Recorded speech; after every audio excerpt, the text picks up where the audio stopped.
વૈશ્વિક સ્તરે ભૌગોલિક રાજકીય તણાવ હવે ચરમસીમાએ પહોંચ્યો છે. દરિયાઈ સરહદો પર સુરક્ષા સામે અત્યારે સૌથી મોટા જોખમો ઊભા થયા છે અને ખાસ કરીને જે મિડલ ઈસ્ટ છે એટલે કે મધ્ય પૂર્વના દરિયાઈમાં જે હલચલ વધી છે તેનાથી આખી દુનિયા હવે ચિંતામાં છે. પરંતુ આ ભયાનક વૈશ્વિક સંકટ અને તણાવની વચ્ચે ભારત માટે કદાચ હવે એક સારા સમાચાર અને રાહતના સમાચાર સામે આવી રહ્યા છે.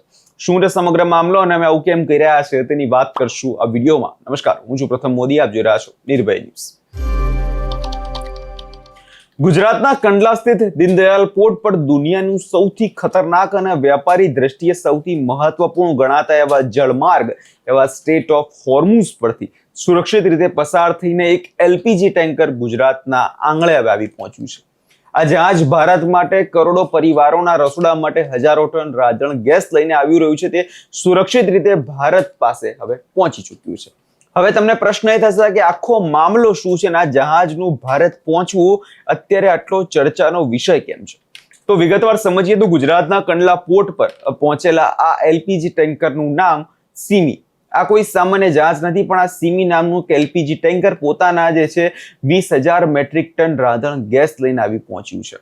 જરા કલ્પના કરો કે 20,000 મેટ્રિક ટન રાંધણ ગેસ ભારતની ઉર્જા સુરક્ષાને આપણા ઘરોમાં સળગતી રસોઈની સગડીઓ માટે જથ્થો કેટલો મહત્વનો છે.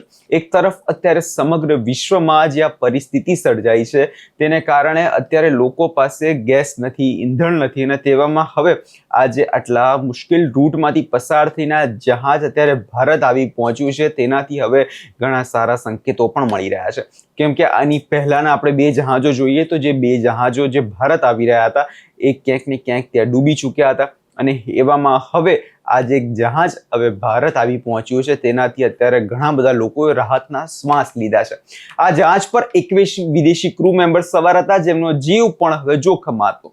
સત્તાવાર અહેવાલોના અનુસાર જો વાત કરીએ તો આ જહાજે ગત મે 13 મેના રોજ સ્ટેટ ઓફ હોર્મુઝને સફળતાપૂર્વક પાર કર્યું. મિડલ ઈસ્ટના દરિયામાં જે રીતે યુદ્ધની સ્થિતિ છે, ડ્રોન હુમલા અને મિસાઇલ હુમલાનો જે ખતરો છે તેને જોતા જહાજ સુરક્ષા પર પળ સતત નજર રાખવામાં આવી રહી હતી. ભારતની સુરક્ષા એજન્સીઓથી લઈ વૈશ્વિક સ્તરે આ રૂટ પર જે છે નજર રાખવામાં આવતી હતી અને તમામ અડચણો અને તમામ જોખમોને પાર કરીને જહાજ આખરે ગુજરાતના કંડલાના દીનદયાલ પોર્ટ પર સુરક્ષિત રીતે આવી પહોંચ્યું. અહીં સમજવું ખૂબ જરૂરી છે કે સ્ટેટ ઓફ હોર્મુઝ આખરે શું છે અને તેને દુનિયાનો સૌથી ખતરનાક જળમાર્ગ અત્યારે હાલમાં કેમ કહેવામાં આવી રહ્યો છે. જો નકશા પર નજર કરીએ તો ખ્યાલ આવશે કે સ્ટેટ ઓફ હોર્મુઝ એ ઓમાન અને ઈરાનની વચ્ચે આવેલી એક સાંકડી પટ્ટી જેવો દરિયાઈ માર્ગ છે. પશ્ચિમ ગલ્ફને ઓમાનની ખાડીને અરબી સમુદ્ર સાથે જોડતો આ દુનિયાનો સૌથી વ્યૂહાત્મક રીતે મહત્વપૂર્ણ ચેકપોઇન્ટ ગણાય છે. દુનિયાનું ત્રીજા ભાગનું ક્રૂડ ઓઇલ અને લિક્વિડ નેચરલ ગેસ એલપીજી નાનકડા જળમાર્ગમાંથી પસાર થાય છે. જો આ માર્ગ બંધ થઈ જાય અથવા અહીં કોઈ જહાજ પર હુમલો થાય તો આખી દુનિયામાં હાહાકાર મચી જાય છે. પેટ્રોલ ડીઝલના ભાવ આસમાને પહોંચી જાય છે.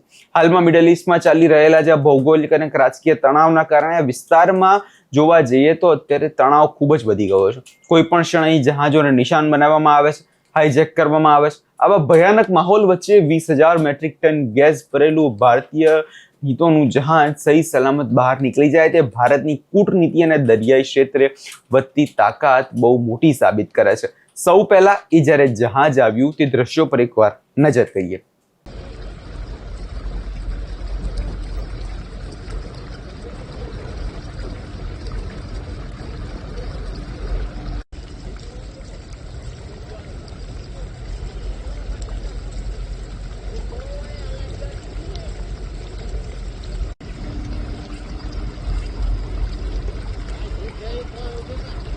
Está ni bien.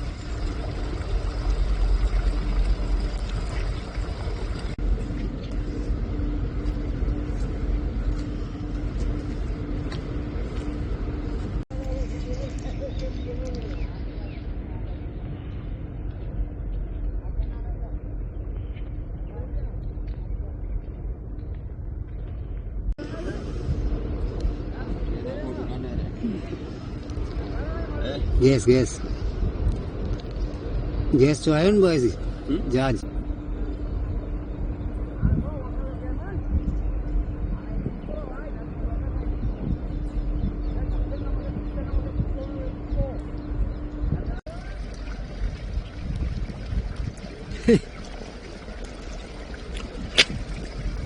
कीचड़ हो गया पूरा कीचड़।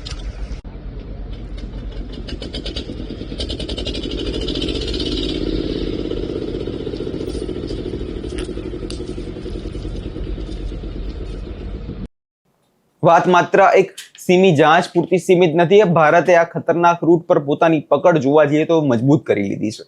છેલ્લા 24 કલાકમાં જે અહેવાલો સામે આવ્યા તે ખૂબ જ સારા સમાચાર લાવે તેવા છે. કેમ કે છેલ્લા 24 કલાકમાં વધુ 2 LPG કેરિયર્સ આજ હોર્મુઝ જળમાર્ગને સુરક્ષિત રીતે પાર કરીને ભારત આવી રહ્યા છે. એટલે હજુ 2 LPG ગેસના જહાજ ભારત આવી પહોંચ્યા છે અને અત્યારે ખૂબ જ ઝડપથી ભારત તરફ જે છે આ જહાજો આગળ વધી રહ્યા છે અને આ 2 જહાજો પૈકી એકનું નામ NV સનશાઇન, જે આપણે માર્ચ મહિનાની શરૂઆતથી અત્યાર સુધીના આંકડાઓ પર નજર કરીએ તો આ આંકડાઓ આપણને આશ્ચર્યચકિત કરી દેશે.